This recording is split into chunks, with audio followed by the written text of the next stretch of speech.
ლევან, გამარჯობა, დიდი მადლობა შენი დროისთვის. ცხადია, ვსაუბრობთ იმ პოლიტიკურ კრიზისზე, რომელიც შექმნილია და განსაკუთრებით საინტერესოა აგვიხსნა რიგით მოქალაქეებს იმ საფრთხის შესახებ, რომელიც ემუქრება თითოეულ ადამიანს, ქვეყნის თითოეულ მოქალაქეს, აი იმ კანონების მიღებით, რომლებიც მმართველმა პარტიამ, ქართულმა ოცნებამ მიიღო.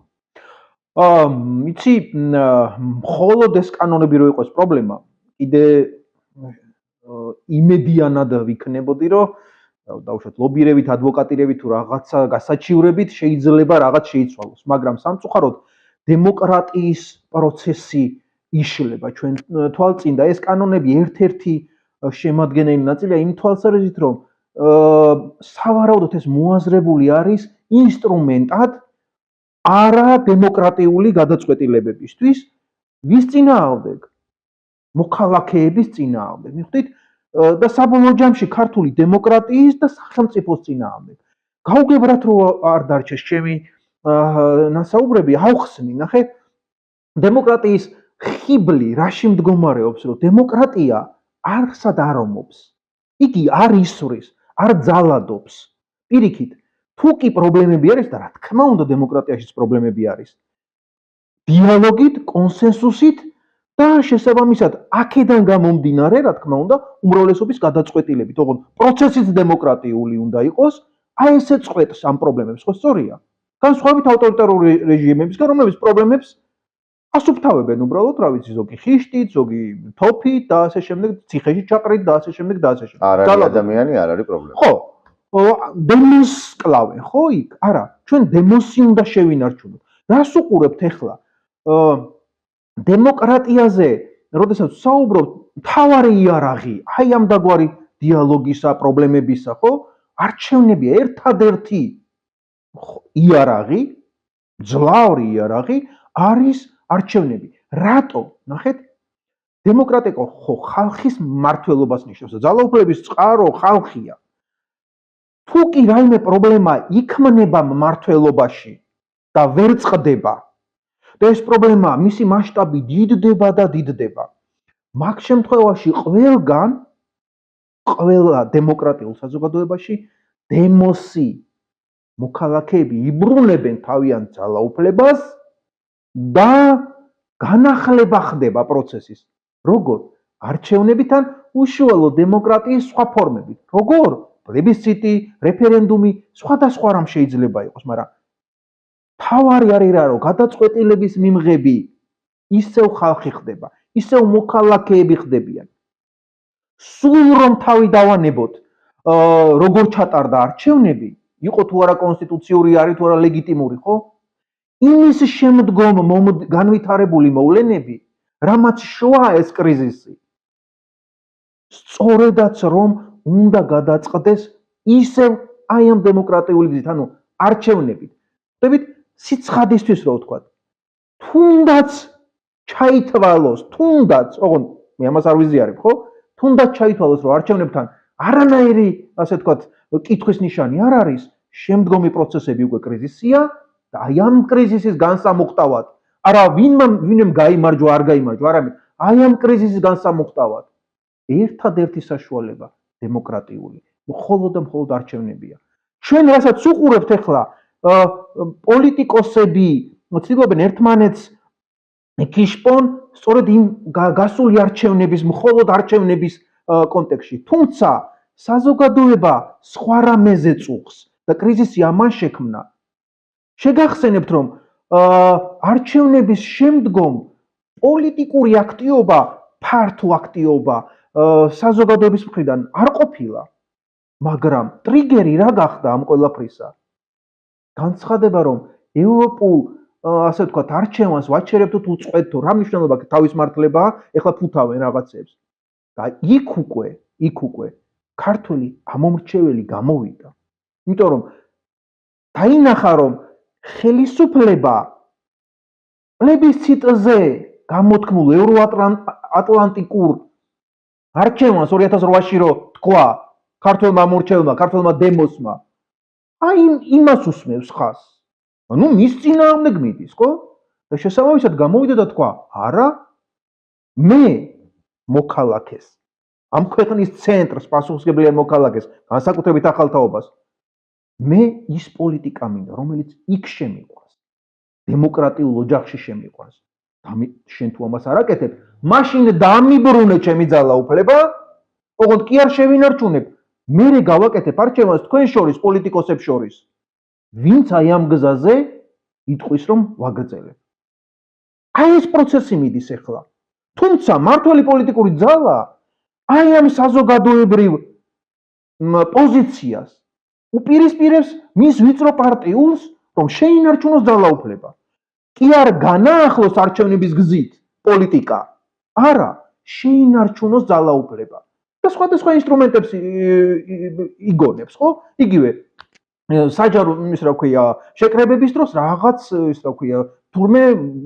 უნდა გაიყინوان ის რა ქვია თუ კი გადამდები ის რა ქვია რამე ვირუსისგან დაცვა გინდა არა თუ კი შეკრებაზე ხარ შენი ჯანმრთელობა უნდა დაიზიანო ხო აი ესეთ ანტიკონსტიტუციურ რაღაცებს ფიქრობს და რატო რა შეიძლება იყოს ამის კონსტიტუციური თვალსაზრისით ლეგიტიმური გამართლება წარმოგიდგენიათ ახლა წარმოგიდგენთ პროტესტი გაქვს აი იგივე ევროპული არჩევანის უარყოფასთან დაკავშირებით მაგრამ გაქვს გრიპი ან პირიქით იცი რომ ვიღაცას აქვს გრიპი და ის რა ქვია იმის შიშით რომ ასე ვთქვათ არ გამოხატო ეს ხო ჩარევაა გარდა მაგისა საკუთარ როგორც მინიმუმ ორ უფლებაში ხო უხეშად აი როგორც რეპრესიულად ერევი ჯანმრთელობა და გამოხატვის თავისუფლება ხო ანუ მე არჩევანი მაქვს წავიდე და დავავადდე იმიტომ რომ მეუბნები რომ არ გაიკეთო ნიღაბი ან დავრჩე სახში და არ გამოვხატო ხო სწორია ორივე ძალიან არადემოკრატიულია ასე რომ ეს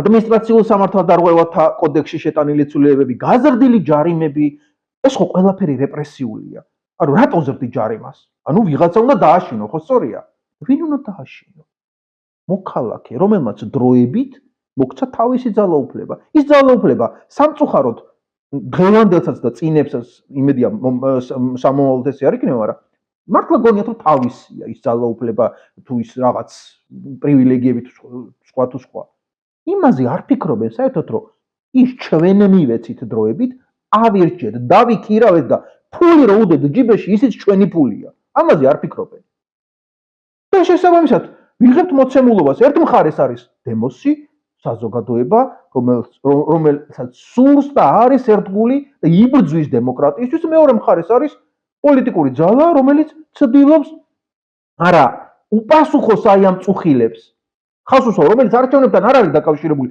ეხლა უკვე აღარ არის დაკავშირებული ხო 28 ნოემბრის შემდეგ არამედ ცდილობს რომ ასე თქვა თუ კი ვინმე გააგრძელებს ამდაგარ ბრძოლას ან მასშტაბი გაიზრდება ის რა ქვია დასაჯოს ის რა ქვია გაზრდილი ჯარიმა დააკისროს რამდენი ადამიანი უნდა დაიჭირონ აი რამდენი ადამიანი ხო გარდა მაგისა ესეთი ძალიან მარტივი ნათქვამია ხო სიტყვას ვერ კლა უბრალოდ კაი იძალადე ცემე რასაც ახლა უყურებთ ამდენი ხნის განმავლობაში იძალადე ცემე დაიჭირე ღმერთმა დაგვიფაროს მოკალი და ის სიტყვა ის იდეა ამით ხო არ კვდება ის ხო არ გაქრება და მტერი ბჭყალებში ხო იდეაა და არა ეს ახალგაზრდები რომლებიც აქ განან და რომლებიც ამ იდეის ერთგულები არიან ასე რომ მართველი პოლიტიკური ძალის ყოფა ძალიან ისეთი როგორ გითხრა ადამიანურად თანაგრძნობას რო იმსახურებს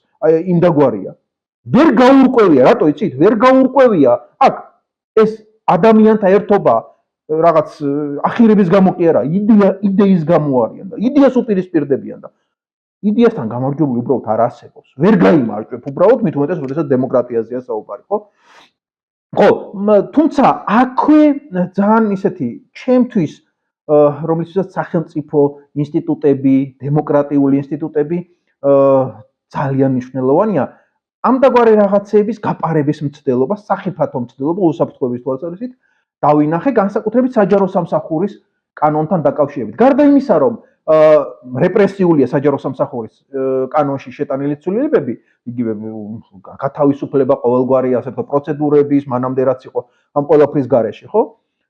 ეს კანონი საშუალებას იძლევა, რომ ჩვენ საჯარო სამსახურში უცხო ქვეყნის მოქალაქე საშუალო მენეჯერულ პოზიციაზე, ანუ როცა იღებს გადაწყვეტილებას და გრძნობიარე ინფორმაციასაც მიუწოდება ხელი აი იმ პოზიციაზე, იყოს დასაქმებული. ქართულის ცოდნა უკვე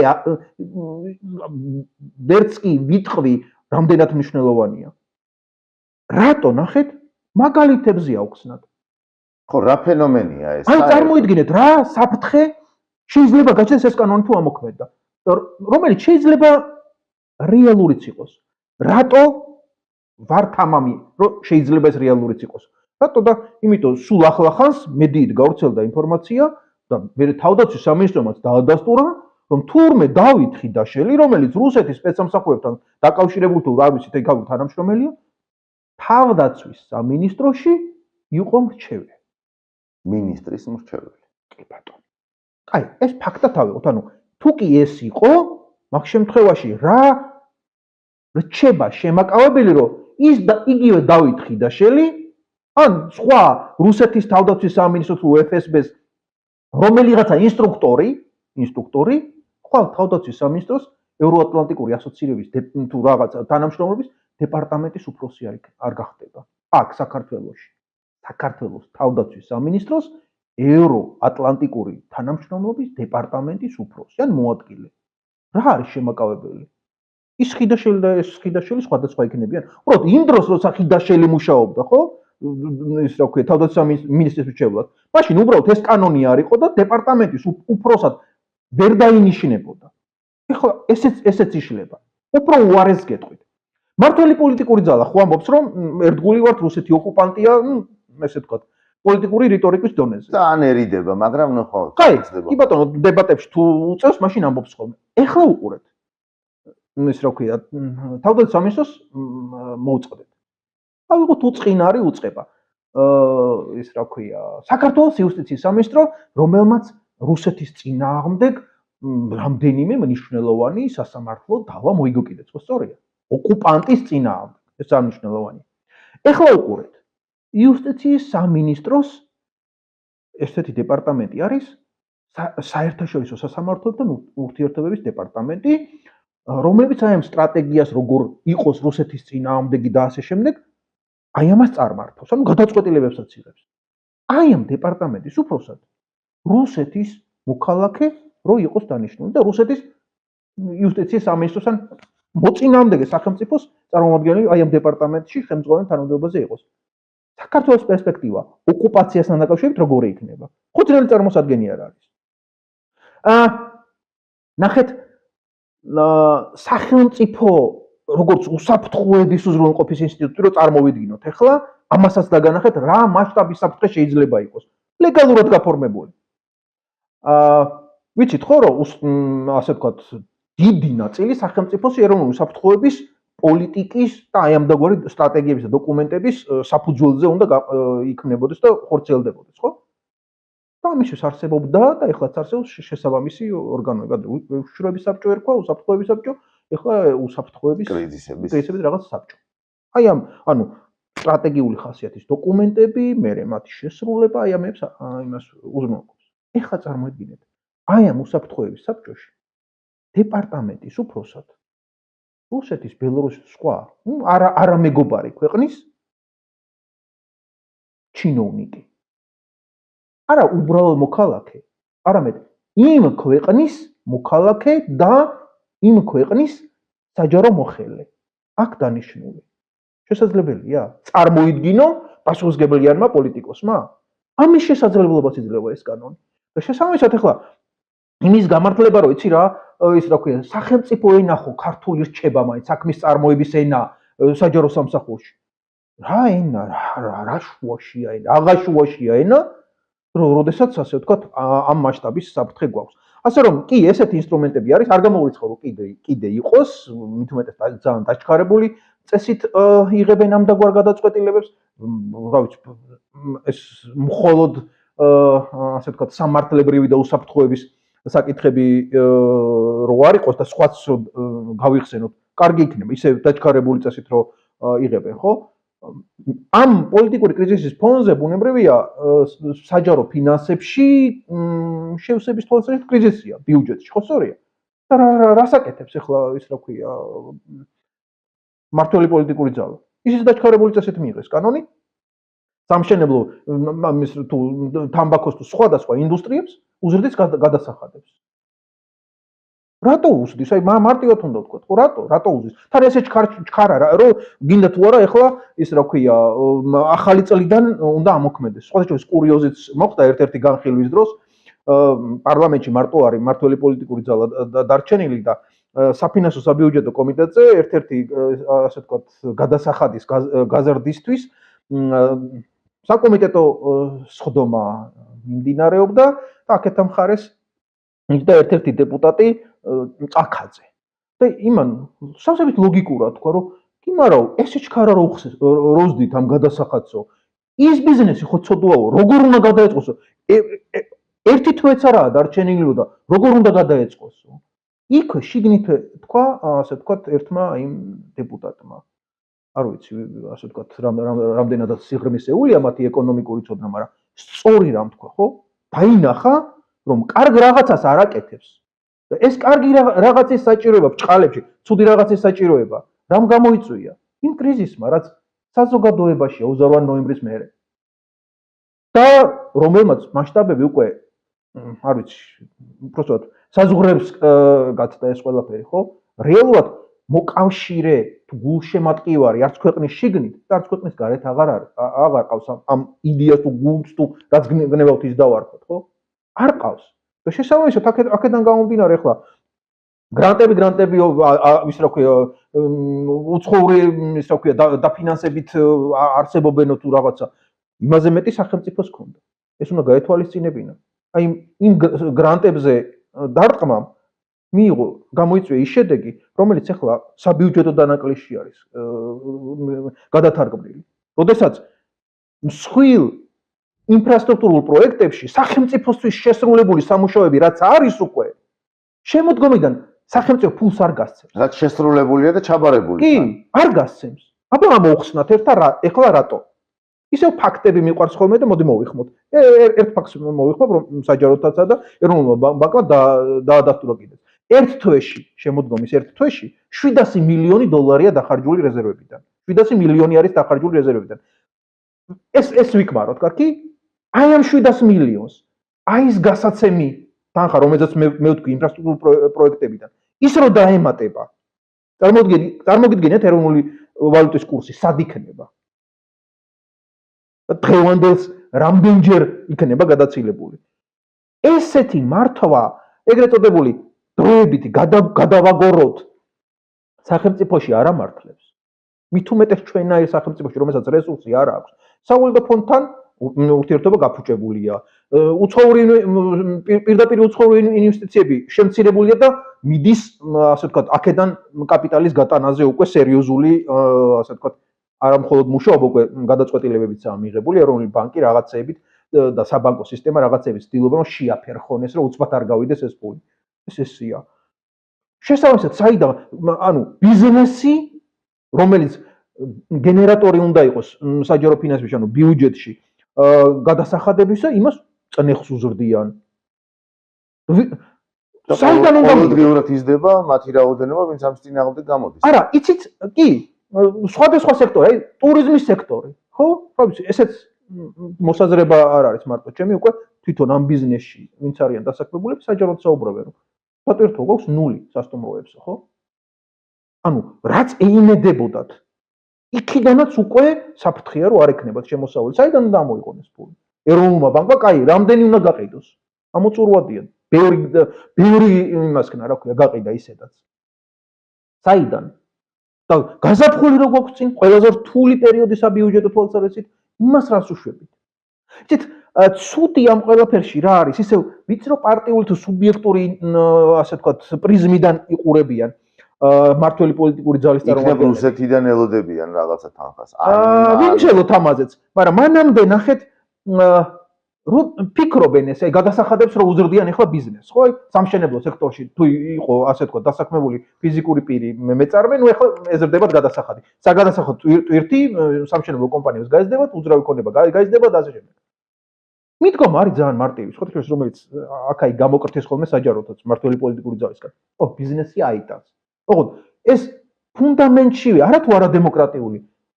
ძალიან სახიფოთო და არასწორი მსჯელობა, იმიტომ რომ ბიზნესი ვერ არსებობს მომხმარებლის გარეშე. ეს რას ნიშნავს, რომ სახელმწიფოს გადაწყვეტილებები ბიზნესს კი არ უქმნის პრობლემებს. საბოლოო ჯამში ჩვენ მოქალაქეებს გვიქმნის პრობლემას. ანუ იმას კი არ ეზრდება წნეხი. ის დაიკმაყოფილებს აუცილებლად. სიტყვაზე ერთ ლარად რო ყიდიდა რაღაცას, გაყიდის ლარდა 20-ად. ვინ უნდა იყიდოს ის? ჩვენ.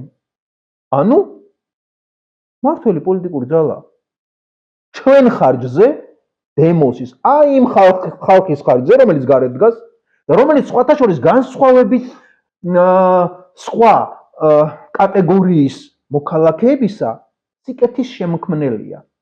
ეგრეთ წოდებული ჩანასახოვანი საშუალო ფენა, რომელიც მუშაობს, სტარტაპერია, რაღაც ბიზნესს ეწევა და საღამოს იქ დგას. პროტესტს გამოხატავს. რომელმაც იცის რა არის დემოკრატია, რომელმაც იცის რომ არ უნდა დაკარგოს ეს. აი იმ ხალხს უზრდის. წარმოგიდგენიათ? ჩვენი ყოფის კურიოზულობა, თუ რა ვიცი, ტრაგიკომედია. ზრდის გადასახადს. და ამით იმ პროტესტანტს ეუბნება, რომ თუ არ გადაიხდი, აი აქედანაც რა ქვია, დაგჭიო, ან გაკოტრდიო, მე არ მაინტერესებს. აი ესეთი და შესაბამისად არ ვფიქრობ, რომ ესე დიდხანს შეძლოს ჩვენ აი სახელმწიფოში რომელიმე როგორი ძლიერიც არ უნდა იყოს ბჭყალებში პოლიტიკოსი, ვინმე გაძლოს დიდხანს სამწუხარო ისა რომ ამას ჩვენი სახელმწიფოებრიობა შეიძლება შეეწიროს. ფიქციათ იქცეს უпростоრად რა. ჩემთვის ძალიან მტკივნეული რატო არის ეს ბოლო დაჩქარებული ცვლილება და განსაკუთრებით საჯარო სამსახურის კანონი. ნახეთ, თუ კი მართლ პოლიტიკურ ძალას რაიმეთი მოუწონებია თავი დიდი ხნის განმავლობაში, ეს იყო საჯარო სამსახურის რეფორმა. კვირიკაშვილის დროს იქიდან ვიცი ეს ყველაფერი ჩართული ვიყავი ამ ყველაფერში. და როგორ არ უნდოდა მართლ პოლიტიკურ ძალას აი ის საჯარო სამსახურის კანონი ისიც ძალიან კარგად ვიცი. ევროკავშირის აი ვერ გეტყვით, როგორი ხანგრძლივი მძიმე მუშაობით და პრინციპულობით იქნა მიღებული კანონი და შემდგომ სტრატეგიები, კვალიფიკაციის ამაღლება და ასე შემდეგ. ოღონდ ამის ანუ თანხობრივად ძალიან დიდი იყო, მაგრამ უბრალოდ გასაგები, ანუ რიცხვებში რო გითხრათ, პირდაპირ ამ კანონის ამოქმედებით სახელმწიფო ვიცით რამდენი მიიღო. კვირიკაშვილი იყო პრემიერი. გაზაფხულზე სხვათა შორის 16 წელი იყო თუ სწორად მოგწონს. 30 მილიონი ევრო აი ამ კანონის მიღების შემდგომ მიიღო საქართველოს ბიუჯეტმა და არა ჩვენ. ან იგივე გრანტის სახით არც ერთ ორგანიზაციას არ მიუღია. სახელმწიფო მიიღო 30 მილიონი. ოღონდ ამაზე 10-ჯერ მეტი აი ამ რესურსებში და ასე ვთქვათ, საჯარო მოხელეების გადამზადებებში და ასე შემდეგ, აი ამაში გადაიხადა ევროკავშირმა და იმ ევროკავშირს ახლა ეუბნება რა ვიცი, ის რა ქვია, მართლი პოლიტიკური ძალა. ო არა, შენთან ახლა მე აღარ მინდა არაფერი და გარდა მაგისა, ჩვენო პროგრესი გვაქვსო. წარმოგიდგენთ, ახლა აი ამ ერთ მაგალითზე საჯარო სამსახურის რეფორმაზე რო ვიმსჯელოთ. ჩვენო წინ ვარდო, ის რა ქვია, მოლდოვაზე და უკრაინაზეო. რაშიც წინ იყავი, ის გაუარესე და როგორ გავა წინ ხო? რანაირად. და ახლა აი ვიღაცას თავში მოვიდა და დაუშვათ თქვა, კაი, მოდი დავჯეთ ვილაპარაკოთ ახლა იმაზე, რა ქვია, გაგრძელებაზე. რა უნდა უთხრან ახლა მართლი პოლიტიკური ძალის წარმომადგენელმა საჯარო სამსახურებთან დაკავშირებით, რომ იცი რა, უი, ეს რა მოგვივიდა. თუ ის რა ქვია, მაშინ იყო ჩვენთვის 2017 წელს იყო და 2018-ში თუ 19-ში მნიშვნელოვანი მარტო ევროასოცირება და ამიტომ მივიღეთ კანონი და ახლა აღარ არისო და თავიდან დავიწყოთო. ამას ეტყვიან ევროკავშირს. ხო ვერ ეტყვიან, ბუნებრივია ვერ ეტყვიან. შესაბამისად, სწორედ ამიტომ, რა ვიცი, მე ვფიქრობ, უბრალოდ მე იმედება, შეიძლება ეს იმედი, რა ვიცი, არ გავზომოთ, მაგრამ ძალიან პატარა იყოს, მაგრამ მე იმედება, რომ ჯერ ისევ არიან დარჩენილი ადამიანები, რომლებიც პრობლემის მასშტაბს ხედავენ და იმასაც ხედავენ, რომ კრიზისი არჩევნებს უკვე აღარ უკავშირდება, მაგრამ არჩევნები კრიზისის განმუხტვის საშუალება ერთადერთი ასე ვთქვათ, ალტერნატივაა, სხვა არ გვაქვს უბრალოდ. წინამდე შემთხვევაში ეს დაყოფა დიდხანს ვერ გაგრძელდება, მით უმეტეს საზოგადოებაზე, როდესაც საუბრობთ, რომელსაც ეს ტკივილი გავლილი აქვს ერთხელ. ლევან, ერთი კითხვაც მინდა დაგისვა. რუსეთი და მისი ფინანსები. რამდენად რეალური შეიძლება იყოს, რომ საპირწონე ფინანსები მისცეს მართლ გუნდს ახლა, თუმცა აი ძალიან კარგი მაგალითი არის აფხაზეთის მაგალითად ახლა რაც ხდება, ძალიან კარგი მაგალითი არის ეგრეთ წოდებული სამხრეთოსთან სამაშობ ცხინვალის რეგიონის, იქაც რა ხდება და აი საინტერესო იქნება შენი მოსაზრების გაზიარება. იცი რა, ყველაზე ნაკლებად ეგ სცენარი შეიძლება განიხილებოდეს პუტინის კარზე. პუტინს მეტი საქართველოში არ ჭირდება. რა უნდა ჭირდებოდეს? აფხაზეთი აქვს ჭყალებში დროებით დარწმუნებული ვარ ამაში. ოსეთი აქვს, მეტი საქართველოს და მართველი პოლიტიკური ძალა, კაი ესე, მათთვის სასარგებლოდ ვიტყვი, დასავლეთთან დისტანცირდება. არ ვიტყვი, თუმცა საფუძვლიანი იქნება თუ ვიტყვი, რომ მისკენ უფრო მიისწრაფის, ხო? კაი, დავანებოთ თავი, დისტანცირდება. ამაზე კარგი რა უნდა უნდოდეს ჭყალებში წარმატება თავის ბოსტნად რომ მოიაზროს საქართველო. არაფერი, რა შეჭირდება დამატებით რესურსების გაღება? რა შეჭირდება? აქ ერთი მნიშვნელოვანი რუსეთთან კონტექსტში ერთი მნიშვნელოვანი საკითხია, რომელზეც საზოგადოებაში მსჯელობის დროს მნიშვნელოვანია ეს მიმართულება რო იყოს მსჯელობისაგანი. ნახეთ, ოღონდ ამისთვის საჭიროა ცოტა ესე რომ აუმაყდეთ ხო გეოგრაფია, ზემოდან დავხედოთ რუკას. ისევ რუსეთთან მიმართებაში. საქართველოში ახლა რაც ხდება, განსაკუთრებით 28 ნოემბრის შემდგომ, ხო? ჭყალებში ეს არის რუსეთისთვის სასიცოცხლო წარმატება. იმისთვის რომ შიგნი პრობლემები არ შეექმნას. რას გულისხმობ? მხოლოდ ჩამოვთვლი, დროს არ წავიღებ ამაზე, ხო? რუმინეთი, მოლდოვა, უკრაინაში წარმატება არ აქვს ის რაც დაგეგმილი ქონდა. ნატო გაფართოვდა და შესაბამისად შვედეთი, დანია უკვე ასე ვთქვათ, მოდი ფინეთი, შვედეთი უკვე ნატოს წევრები არიან და მოახლოებული. მხოლოდ ჩამოვთვალეს, სხვებიცაა, ხო? აღარ ვიმსჯელებ ამაზე. სირია. ყველგან წარუმატებლობა აქვს. ყველგან წარუმატებლობა აქვს, ამ ეტაპზე ხო. სიღრმეში არ წავიდეთ, შეგვიძლია ვიმსჯელოთ ამაზე. შესაბამისად, სადა აქვს წარმატება ჭყალებში? ეხლა ზუსტად აი ბოლო პერიოდის ჩამოვთვალე, ხო, ეს ყველაფერი. საქართველოში გაიფორმა ეს წარმატება. ეს კი რუსეთის პუტინისთვის ესე ვიტყვი. ეს 28 ნოემბერი. მანამდე არ ვამბობ. 28 ნოემბერი პუტინის სამაშველო რგოლი იყო ჩემი აზრით. ზუსტად. წინამდე შემთხვევაში შიგნით დარწმუნებული ვარ, რომ ასე ვთქვათ, პროცესები ესე ადვილად აღარ წავიდოდა. საქართველოში რო ეს არ მომხდარიყო.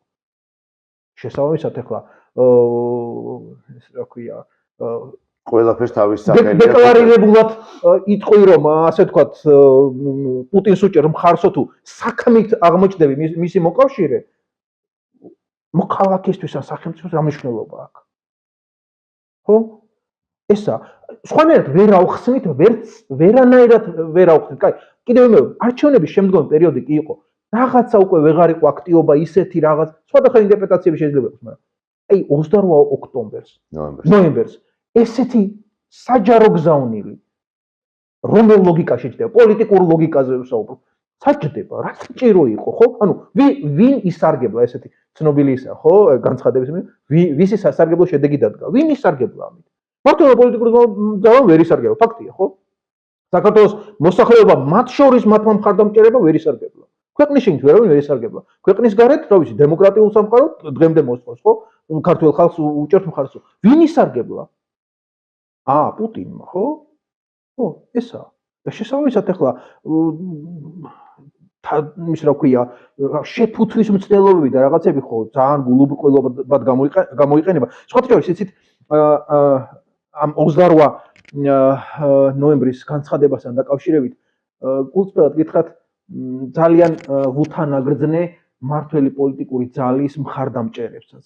იმიტომ რომ მართველი პოლიტიკური ძალის დამოკიდებულება ამ ადამიანების მიმართ არ არის კარგი. მეც არ ვიტყვი უფრო ცუდ შეფასებას. ატყუებს და იყენებს ამას. სხვანაირად აი როგორ უნდა ავხსნათ? ახლა წარმოიდგინეთ, როგორ მუშაობს დემოკრატია, ხო, არჩევნების დროს. და როგორ ტარდება არჩევნები, რას ნიშნავს? ყველა არჩევნები, ანუ ძალაუფლების გადაცემა არის დროით შეზღუდული. ყველგან დემოკრატიაში, ხო?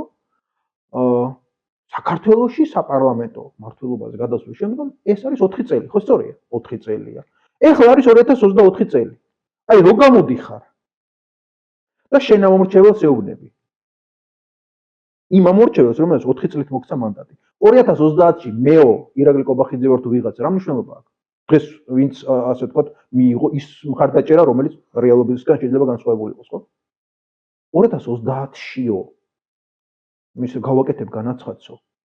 ესე იგი, წარმოგიდგენიათ, საკუთარ მხარდამჭერთან მიმართებაში ის ფიქრობს, ესეთ აბსურდს რო ეუბნება, რომ არც კი დასვავს კითხვა, რომ 2030-ში მე ვიქნები თუ არა, კობახიძე იქნება თუ სხვა, არავინ არ იცის, ხო სწორია. მაგრამ თქვა, და იმეორებე. ხო? განაირად. მაქსიმუმ 2028 წლის შემოდგომაზე ეს თუ ესე გაგრძელდა, ხო? ჩაათავეს 20 წლიანი ვადა. აღარ იქნება ეს პოლიტიკური ძალა ამ ასე ვთქვათ საკანონმდებლო ორგანოში ესე წარმოდგენა, ხო სწორია? და ამას ხო ვერ შეცვლის ვერავინ და თვითონ მართლმა პოლიტიკურ მაძალამაც იწყო. მაშინ ეს რაც ნიშნავს შეჩერება? ეს ხო შეჩერება კი არა, რეალურად უარის თქმა. ანუ რო გადავთარგმნოთ იმ აუდიტორიისთვის, რომელსაც ესე ატყუებს მართული პოლიტიკური ძალა. არა, 28 ნოემბრის განაცხადი არის არა შეჩერება 2028 წლამდე, არამედ მართული პოლიტიკური ძალის უარი მისთვის განკუთვნილი 4 წლიან ვადაში გააგრძელოს ევროასოცირება. აი სწორი ფორმულირება ესაა. ეხლა თუ კი მხარს დაუჭერს კიდე ვინმე აი ამ ფორმულირებით იმ მართულ პოლიტიკურ ძალას, ამ შემთხვევაში პასუხისმგებლობა უნდა გაიზიაროს. ოღონდ საკუთარი მხოლოდ მისი პასუხისმგებლობა კი არა, საკუთარი შვილების მიმართ, საკუთარი შვილების მომავლის მიმართ უნდა აიღოს პასუხისმგებლობა, იმიტომ რომ ეს 4 წელი არ არის ეგრეთ წოდებული, როგორ თქვა, დამთავრდა ამის მერე რა მოხდება. ზუსტად ეხლა აი ამ 1 წლის განმავლობაში მიღებული გადაწყვეტილებები ქვეყნის შიგნით, ქვეყნის გარეთ განსაზღვრავს 2030-ში თუ შემდგომ საქართველოსად იქნება. ასე რომ ეს არ არის 4 წლიანი პერიოდი და მერე რა ვიღაცა გააგრძელებს მერე. არა, ეს გრძელვადიანია და ყველამ საკუთარი შვილების და შვილიშვილების წინაშე უნდა აიღოს პასუხისმგებლობა. დიდი მადლობა ლევან, მადლობა საინტერესო საუბრისთვის.